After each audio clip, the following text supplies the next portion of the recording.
How to download and install Reddit app. So if you want to download and install Reddit app, then first of all you need to check your internet connection. If you have a stable internet connection, then it will be easier for you to download. So check your internet connection, and then you can simply open up your Play Store or your App Store. And after opening, now here on the upper side you will have the search bar, right? Simply tap on that search bar and then search for Reddit.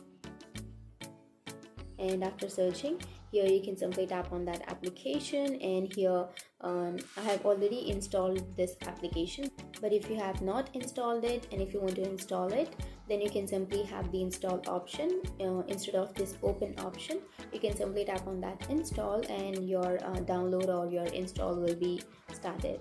And it may take some time to download or install, and after installing you will have this open option, and you can simply tap on that open, and then you can log into your account and you can use your Reddit account. Or if you don't have an account, then you can simply go for sign up, and you can sign up to your Reddit account.